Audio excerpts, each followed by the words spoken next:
एक दृष्टि दौड़ा करके देखें तो हम पाएंगे कि बहुत से बदलाव इन दिनों में हो गए हैं। कुछ ऐसे बदलाव हो गए हैं जो पहले कभी नहीं हुए। यूँ समझ लीजिए कि पिछले 40,000 सालों का इतिहास एक तरफ, पिछले 200 सालों का इतिहास एक तरफ। इन 200 सालों के अंदर दुनिया बिल्कुल ही बदल गई।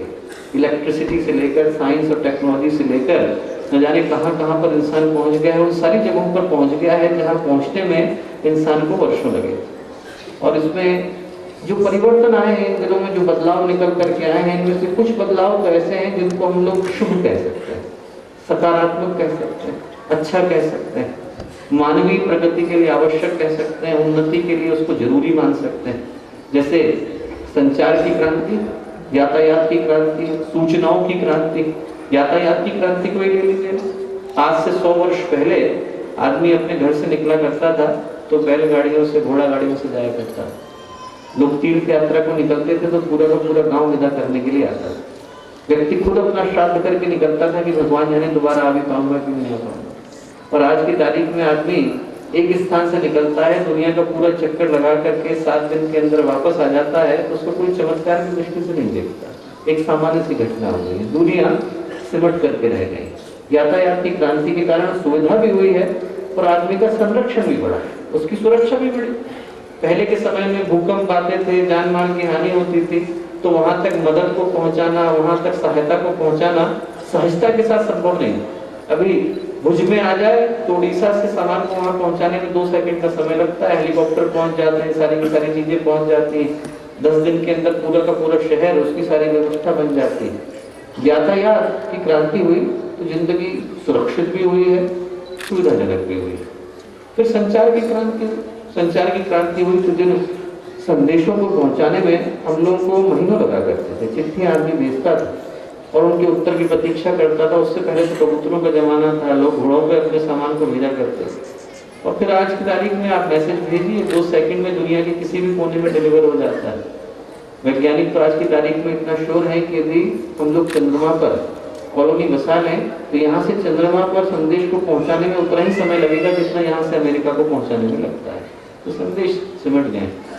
संचार के कारण दुनिया एक छोटे से गांव में तब्दील हो गई। और सूचना की क्रांति हुई। आप लोग कल्पना करके देखिए कि आज से 10 वर्ष पहले, 20 वर्ष पहले यदि आपको एक लेख लिखना था तो आपको पूरी की पूरी लाइब्रेरी को तलाशना पड़ता था, एक एक किताब को ढूंढना पड़ता था। और आज व्यक्ति गूगल है, विकिपीडिया है, इंफॉर्मेशन सारी आदमी को एक ही जगह पर अवेलेबल है। वहां बैठ कर वो सारी चीजें पढ़ सकता है कि पढ़ना चाहे तो किसी महापुरुष की जीवनी पढ़ सकता है, किसी भी ज्ञान के आगार को वहां से ले सकता है। जो वो चाहे वो सूचना के माध्यम से वहां से रिट्रीव कर सकता है। बहुत सारे ऐसे परिवर्तन हुए दोस्तों जो कि शुभ मनुष्य की प्रगति के लिए आवश्यक थे। मनुष्य उनके मूल्य को समझ सके तो मनुष्य के जीवन को, चिंतन को, दृष्टिकोण को, विकास को एक नई दिशा दे सकते हैं। और उसके साथ साथ कुछ परिवर्तन ऐसे भी घट रहे हैं जिनको घटता देख करके चिंता होती है, पीड़ा होती है। ये दंश होता है कि किस तरह का विश्व और किस तरह की दुनिया हम अपने बच्चों को, आने वाली पीढ़ी को तोहफे में, उपहार में दे करके जा रहे हैं। जो हमारे बाद की पीढ़ी यहाँ पर बैठी है उसको हम लोग कैसी दुनिया हवाले करके जा रहे हैं। और उसको यदि हमें देखना हो दोस्तों तो आज के वातावरण पर एक दृष्टि डालनी हो। वातावरण को आप देखिए, वातावरण हम लोग अपनी संस्कृति में परिभाषित करते थे 3 सूत्रों से। आत्मवत् सर्वभूतेषु, मातृवत् परद्रव्येषु, परद्रव्येषु दोस्तवत्। कि हर व्यक्ति के अंदर जब हमें भगवान नजर में आता है, जब हमें दूसरी महिला के अंदर माँ नजर आती है, जब हमें दूसरे के धन के अंदर मिट्टी नजर आती है। और आज स्थिति क्या हो गई, आदमी अपने घर में ही महिलाओं को मां नहीं समझता, दूसरे घर में समझने की क्या आवश्यकता है। आदमी के घर की स्थिति, जो आदमी का चिंतन है, आदमी की जो भावनाएं हैं, वो इस कदर विकृत और दूषित हो गई हैं। आदमी के चिंतन के अंदर इस कदर स्वार्थ और संकीर्णता, निकृष्टता और निष्ठुरता आ गई है कि संबंध बुरी तरह से दूषित नजर आते हैं। धर्म है, न्याय है, नीति है, सदाचार है, जिसके आधार पर हम वातावरण को परिभाषित किया करते थे दोस्तों, वो कहीं खोए से नजर आते हैं। दादा दादी की, नाना नानी की कहानियों का हिस्सा बन करके रह गए हैं। तो चिंतन है, चरित्र है, व्यवहार है, जिसके अंदर हम लोग प्राकट्य की, प्रकाश की बात करते थे, जिसके आधार पर व्यक्तित्व के उज्ज्वलता का हम लोग उदाहरण दिया करते थे, वो कहीं देखने को नहीं मिलते। एक छोटी सी कहानी मुझे याद आती है।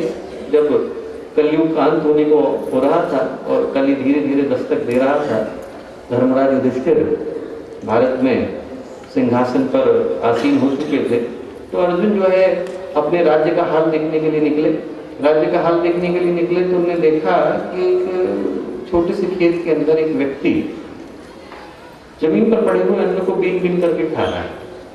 तो उनको उसको जाकर के टोका, उन्होंने कहा कि आप ऐसा क्यों कर रहे हो और आप कौन हो? तो उसने बताया कि वो शहर का सबसे विद्वान व्यक्ति, जो ज्ञानी व्यक्ति है, और जो छूटा हुआ अन्न है, जो लोग वहां पर कुछ आयोजन करके गए हैं, उसके बाद जो अन्न बच गया है उसको उठा करके बीन खा रहा। तो अर्जुन ने कहा आप ऐसा क्यों कर रहे हो? बोले मैं भूखा हूँ और मेरे पास आय का कोई और जरिया नहीं है, तो इसलिए जो लोग छोड़ गए थे उसको उठा करके खा रहा हूँ। तो अर्जुन ने कहा कि धर्मराज युधिष्ठिर भारत के सिंहासन पर विराजमान है, आप उनसे जाकर के क्यों नहीं मानते?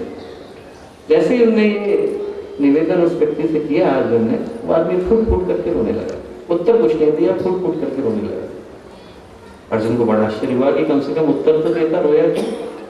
उनने बात जाकर के युधिष्ठिर से कही कि ऐसा ऐसा आज घटा। और जैसे ही युधिष्ठिर ने कहानी सुनी, घटना सुनी, युधिष्ठिर भी फूट फूट करके रोने लगे। और उनको बड़ा आश्चर्य हुआ। उन्होंने कहा कि भगवान कृष्ण से जाकर के पूछता हूँ।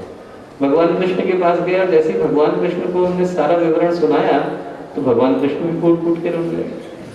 और उन्होंने कहा कि भगवान अब कहाँ जाए? उस व्यक्ति की शिकायत थी तो लेकर के आया युधिष्ठिर के पास। युधिष्ठिर की बात थी, आपके पास पूछने के लिए आया। आपकी बात लेके कहाँ जाऊंगा, आप तो भगवान। बोले आपको तो बताना ही पड़ेगा कि आप लोग सब इतना फूट फूट करके क्यों रो रहे हैं? भगवान कृष्ण बोले कि ऐसा है अर्जुन कि वो व्यक्ति जो विद्वान था वो तो ये सोच करके रोया कि आज के समय में जब कली का समय आ रहा है तो क्या ज्ञान की महत्ता इतनी रह गई है कि मुझे अपने ज्ञान के सम्मान को पाने के लिए राजा के आगे हाथ फैलाने पड़े।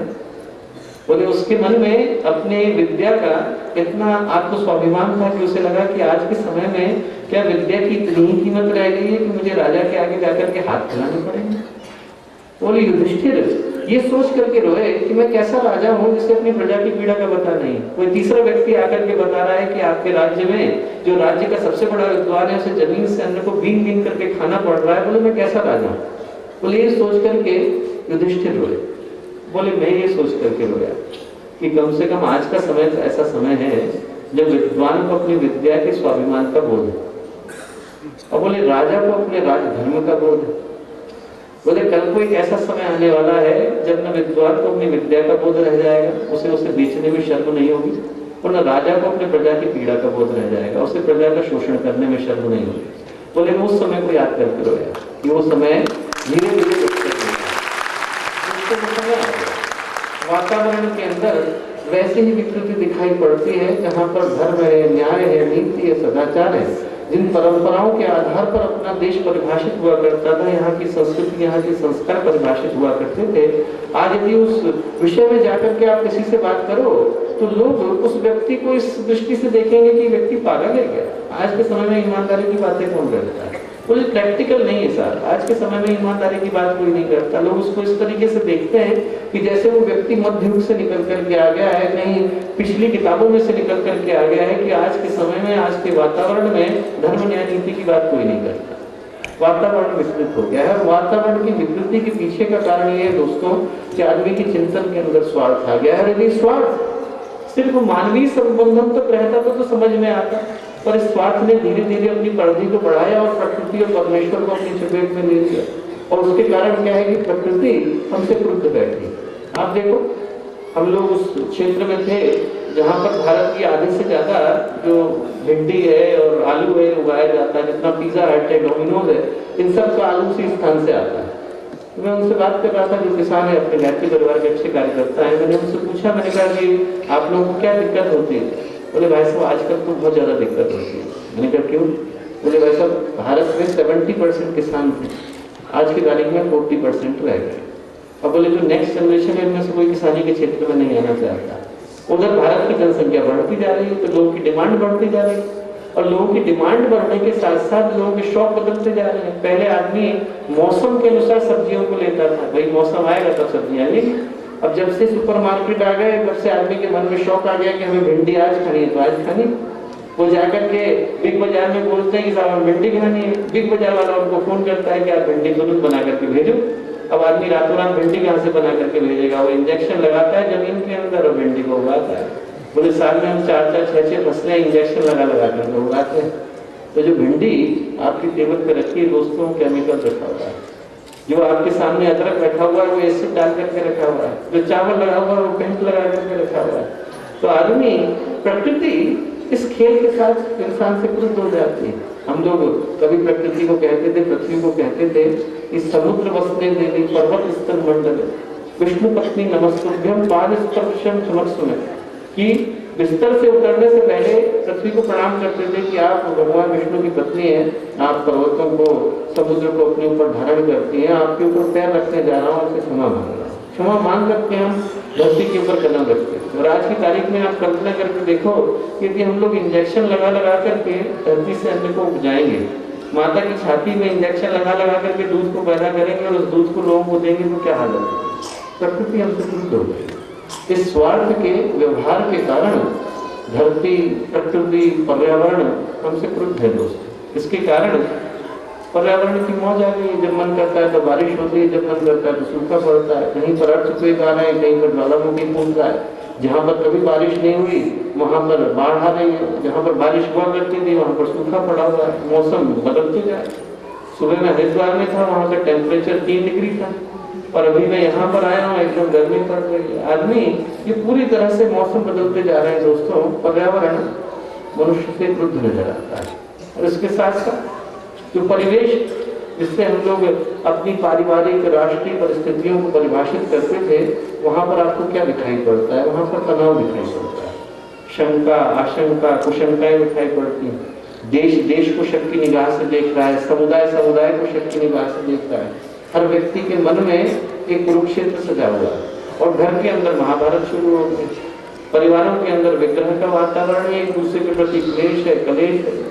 ये जो परिस्थितियां हैं इनने तनावों को जन्म दे दिया है। गुरुदेव का मुझे कहा हुआ याद आता है कि गुरुदेव के पास लोग गए और बोले कि गुरुदेव, आज की तारीख में जब हम लोग योग सूत्र को पढ़ते हैं तो योग सूत्र में पतंजलि कहते हैं कि सदाचार को धारण करने की आवश्यकता है अष्टांग योग में। तो गुरुदेव से बोला कि गुरुदेव सदाचार को कैसे धारण कर सकते हैं? गुरुदेव बोले, बेटा आज की तारीख में सदाचार को भूल जाओ। आज की तारीख में व्यक्ति को शिष्टाचार याद दिलाने की आवश्यकता है। वो शिष्टाचार भूल गया। सदाचार तो बहुत दूर की बात है, शिष्टाचार ही याद नहीं कि बड़ों के साथ कैसे व्यवहार करने की आवश्यकता है, छोटों के साथ कैसे प्यार करने की आवश्यकता है। शिष्टाचार भूल गया है। परिवेश के अंदर तनाव आ गया है दोस्तों। और अंतःकरण के अंदर 2 चीजें आ गई हैं, अस्थिरता और अनैतिकता। यदि आप देखें तो हर व्यक्ति के चित्त के अंदर बहुत ज्यादा स्थिरता है। कोई भी अपने अपने विचारों को बहुत ध्यान के साथ देखे कि मेरे विचार कहाँ जा रहे हैं, किस दिशा में जा रहे हैं, तो किसी एक दिशा का स्पष्ट बोध नहीं होता। मन बड़ा भटका भटका सा, बिखरा बिखरा सा है। 1979 में कैम्ब्रिज विश्वविद्यालय के वैज्ञानिकों ने एक शोध करी और उन्हें ये जानने के लिए शोध करी थी कि एक व्यक्ति एक विषय के ऊपर कितनी देर तक स्थिर रह करके चिंतन कर सकता है। और उन्होंने पाया कि एक व्यक्ति एक विषय के ऊपर लगभग 23 मिनट तक शोध स्थिर रह सकता था। उसके बाद उसका मन भटकने लगता था, इधर उधर जाने लगता था। उन्होंने उसी शोध को आज की तारीख में रिपीट करा, फिर से दोहराया, तो उन्होंने पाया कि जब से एंड्रॉइड फोन आए हैं तब से व्यक्ति का जो मन है वो एक विषय के ऊपर 18 सेकंड तक स्थिर रहता था। 18 सेकंड के बाद आदमी परेशान होने लगता है, थोड़ी थोड़ी देर में अपना फोन उठा करके देखेगा। 18 सेकंड गुजरे नहीं कि अपना फोन उठा करके देखेगा।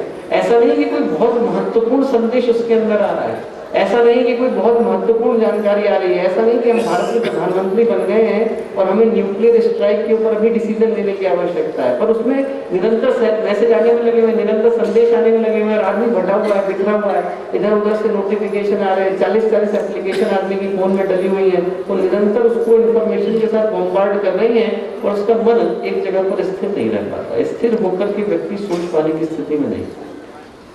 अनैतिकता दूसरी समस्या जो मनुष्य के चिंतन में आ गई।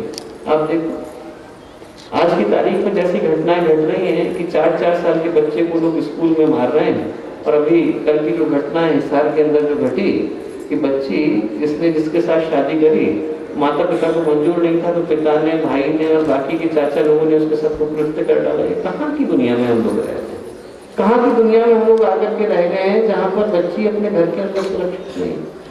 दोस्तों ये जो वातावरण है जिसके अंदर विकृति आ गई है, ये जो पर्यावरण है जिसके अंदर प्रदूषण आ गया है, ये जो परिवेश है जिसके अंदर तनाव आ गया है, और जो अंतःकरण है जो अभिशप्त हो गए हैं, ये हमें ये याद दिलाते हैं कि हमें इस तरह की दुनिया अपने बच्चों के लिए छोड़ करके जाने की आवश्यकता नहीं। अभी हम लोग सुन रहे थे उठो जवान देश के, वहाँ भारतीय पुकारते, और उठो जवान देश के इसीलिए जरूरी है कि इस अंतःकरण को पवित्र करने के लिए अच्छे जवानों को आगे आने की आवश्यकता है।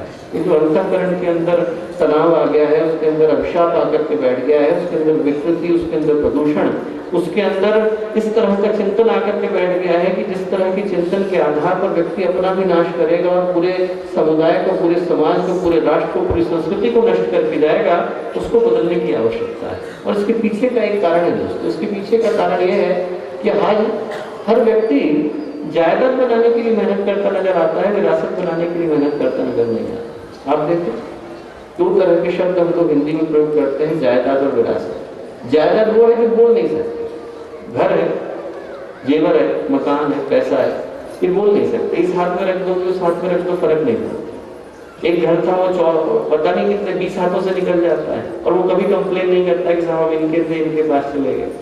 घर न जाने कितने हाथों से निकल जाता है। पर विरासत होती है, विरासत व्यक्तित्व के माध्यम से, आचरण के माध्यम से, आदमी के सोचने के तरीके के माध्यम से, आदमी के चिंतन के माध्यम से विरासत होती है। और आज यदि हम लोग देखें तो हर व्यक्ति जायदाद बनाने के लिए तो मेहनत कर रहा है, विरासत बनाने के लिए नहीं कर रहा। विरासत के आधार पर राष्ट्र संस्कृतियां खड़ी होती हैं।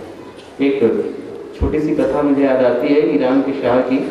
ईरान के राजा थे, उनके और पड़ोसी देश के मध्य में युद्ध छिड़ गया। लंबे समय तक दोनों के बीच में, दोनों की सेनाएं बड़ी बड़ी थी, दोनों में से कोई हार मानने को तैयार नहीं था। महीनों स्टेलमेट की सिचुएशन रही, दोनों में से कोई हार मानने को तैयार नहीं था। एक दिन ईरान के एक संत निकले, तो जो दूसरे देश का राजा था उसने उनको पकड़ लिया, संत को। जैसे ईरान के राजा को पता चला कि साहब संत को पकड़ लिया है, उसने संदेश भिजवाया कि हम आत्मसमर्पण करने को तैयार है, आप संत को छोड़ दीजिए। बड़ा आश्चर्य हुआ उस राजा को। उसने कहा कि साहब हम लोगों की सेना आपको महीनों नहीं हरा पाई, और हमने एक व्यक्ति को पकड़ लिया और आप हार मानने को तैयार हैं। बोले इस व्यक्ति के अंदर ऐसा क्या है? बोले उस व्यक्ति के अंदर इस देश के संस्कार बसते हैं भाई। बोले राष्ट्र तो भूमि का टुकड़ा है, हम लोग दोबारा खड़ा कर लेंगे, पर यदि संस्कार चले गए तो दोबारा देश नहीं खड़ा कर पाएंगे। तो व्यक्ति के अंदर संस्कार के अंदर विरासत। आज हमें इस देश को यदि फिर से उसी गौरव के शिखर पर पहुंचाना है तो संस्कारों को दोबारा खड़ा करने की आवश्यकता है। आज व्यक्ति बाहर से अमीर हो गया है, पैसा आ गया है, घर आ गए, मकान आ गए, पहले की तुलना में वैभव आ गया है, पहले की तुलना में ज्यादा सुविधाएं आ गई हैं। बाहर से व्यक्ति अमीर हो गया है, पर इधर से गरीब हो गया है। लोकहित की दृष्टि से, हृदय की दृष्टि से, भावनाओं की दृष्टि से, आस्था की दृष्टि से, चिंतन की दृष्टि से, चरित्र की दृष्टि से, व्यक्तित्व की दृष्टि से, आचरण की दृष्टि से, लोक दृष्टि से आदमी गरीब हो गया है। इधर से आदमी के अंदर गरीबी आ गई, आदमी के अंदर की संवेदनाएं चली गई है, और निष्ठुरता उसके रोम रोम के अंदर घुल करके बैठ गई। इसका परिणाम क्या होगा? तो भगवान ही जाने, पर जो घट रहा है वो शुभ नहीं घट रहा है। बीमारियां बढ़ती जा रही हैं। आप कल्पना करके देखो कि पिछली शताब्दी के अंदर 2 साल पहले युद्ध के अंदर जितनी मौतें हुई हैं वो 6000 है, और डायबिटीज से मरने वालों की संख्या 30 लाख। आज की तारीख में शक्कर जो है वो बारूद से ज्यादा खतरनाक हो गई है दोस्तों। शक्कर से ज्यादा मर रहे हैं, बारूद से लोग नहीं मर रहे। बीमारियां बढ़ती जा रही हैं, मनोरोग बढ़ते जा रहे हैं, तनाव बढ़ते जा रहे हैं, घर घर का विग्रह बढ़ते जा रहा है, क्लेश कलह बढ़ता जा रहा है, आदमी के अंदर की चिंताएं बढ़ती जा रही हैं। दोस्तों 8 लाख लोग सिर्फ इसी वर्ष के अंदर आत्महत्या के कारण मारे जा चुके हैं, जहां पर 800 लोग कॉन्फ्लिक्ट में नहीं मारे गए, सीमाओं के ऊपर 800 लोग नहीं मरे हैं, और 8 लाख लोग अपने जीवन को अंत कर चुके हैं आत्महत्या के कारण। ये जो परिस्थितियां हैं ये हमें याद दिलाती हैं दोस्तों कि बाहर पैसा इकट्ठा कर लेने से, डिग्रियां बड़ी कर लेने से, घर बड़ा कर लेने से, ओहदा बड़ा कर लेने से अंदर का अंधकार नहीं मिटता है। अंदर का अंधकार अंतःकरण की पवित्रता से मिटता है। अंदर के अंधकार को दूर करने के लिए अंदर ज्योति जलाने की आवश्यकता होती है। जब भगवान बुद्ध शरीर छोड़ने के लिए थे तो उस समय में उन्होंने आनंद को बुलाया, और आनंद को बुला करके बोले कि मैं अपने जीवन का महत्वपूर्ण संदेश तुझे देना चाहता हूँ। आनंद ने पूछा क्या देना चाहते हैं? बोले एक ही बात कहना चाहता हूँ, अब तो दीपक भव, अपने दीपक खुद बनो। अंदर की ज्योति को जलाओ।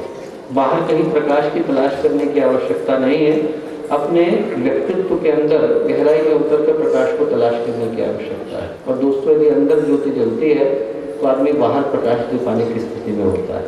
बाहर तो आदमी प्रकाश कर लेता है, तो यदि बाहर के प्रकाश से अंदर उजाला हो जाता है तो न जाने कितनों के घर में उजाला हो गया, प्रकाश से उजाला होता है। अंदर जब व्यक्तित्व आदमी का बेहतर होता है, उसके आचरण के अंदर पवित्रता आती है, व्यवहार के अंदर सदाचारता आती है, व्यक्तित्व के अंदर आदर्शवादिता आती है, तो फिर वो दूसरे को प्रकाश दे पाने की स्थिति में होता है। तो आज के इस अवसर पर जब हम लोग दिव्य के अवसर पर मिल रहे हैं, तो मैं ये याद दिलाना चाहूँगा दोस्तों कि ऐसे समय में ऐसी परिस्थितियाँ आज से पहले मानवता के सामने नहीं आई। इस समय में जो युद्ध है वो किसी युद्ध भूमि में नहीं लड़ा जा रहा है, मनुष्य के मन के अंदर लड़ा जा रहा है। और ऐसे समय में पहले से ज़्यादा संकल्प की आवश्यकता है, पहले से ज़्यादा धीरता की आवश्यकता है, पहले से ज़्यादा पवित्रता की आवश्यकता है, पहले से ज़्यादा प्रखरता की आवश्यकता है। आज की तारीख में अच्छे अच्छे इंसानों को साथ मिलकर के अच्छा कार्य करने की आवश्यकता है। दुनिया मात्र उनकी वजह से बुरी नहीं है जो लोग बुरे हैं, उनकी वजह से भी बुरी है जो लोग अच्छे हैं पर सब कुछ देख करके भी हाथ पर हाथ रख करके बैठे रहते हैं। दोस्तों, ऐसे लोगों को आगे आकर के अच्छे प्रयास को करने की आवश्यकता है। ऐसे समय में गुरुदेव ने हमारी युग निर्माण योजना जो पुस्तक लिखी तो उसमें कुछ सूत्रों को लिखा कि आदमी को अपने व्यक्तित्व के परिष्कार करने के लिए किन सूत्रों पर चलने की आवश्यकता है, उन्हीं को आपके साथ साझा करना चाहूँगा। दोस्तों, पहली बात जो गुरुदेव ने कही कि ऐसे विषम समय में उनमें से हर एक के प्यार के परिवार के प्रत्येक कार्यकर्ता के जीवन में होने की आवश्यकता है, वो है निरंतर की साधना। जैसा मैंने कहा कि युद्ध किसी मैदान में नहीं लड़ा जा रहा है, ये युद्ध आदमी के अंतःकरण में लड़ा जा रहा है। और अंतःकरण की लड़ाई के लिए इस अस्त्र की आवश्यकता है, वो साधना के माध्यम से हमको मिलता है। वो निरंतर की साधना, उपासना, आराधना हमारे निरंतर के साधनात्मक पुरुषार्थ के माध्यम से हमको मिलता है। जब तक अंदर के प्रकाश को हम लोग उत्पन्न नहीं कर पाएंगे, तब तक इस अंदर के अंधकार को दूर कर पाने की स्थिति में हम लोग नहीं होंगे। 3 चीजें गुरुदेव ने कही कि व्यक्ति अपने जीवन में रखें। एक तो व्यक्तिगत साधना, हम लोग की जो अपनी साधना है उसकी निरंतरता में कहीं कोई कमी ना है। परिवार की साधना, परिवार के अंदर ऐसे वातावरण को उत्पन्न करें कि छोटा छोटा बच्चा भी हमारे घर का जो है कम से कम 24 मंत्र करके तो घर से निकले। 7 साल की जो सामूहिक आरती है कि घर के अंदर ऐसा वातावरण बन जाए कि शाम के वक्त हम लोग कम से कम सामूहिक आरती को ही साथ साथ कर लें। और सामूहिक साधना कि जितने हम लोगों के केंद्र हैं, हर केंद्र में ये संकल्प का भाव आ जाए कि हम लोग को सामूहिक रूप से अनुष्ठान को लेने की आवश्यकता है। कि निरंतर जिस तरह का एक रिले रेस होती है, एक बैटल रेस होती है, जिसमें एक व्यक्ति ने अपनी पूर्णाहुति करी तो उसी पूर्णाहुति के साथ दूसरा व्यक्ति संकल्प ले ले कि इस शक्तिपीठ पर हम लोग इस साधना को करने के लिए तैयार हैं। क्योंकि दोस्तों, जब तक साधनात्मक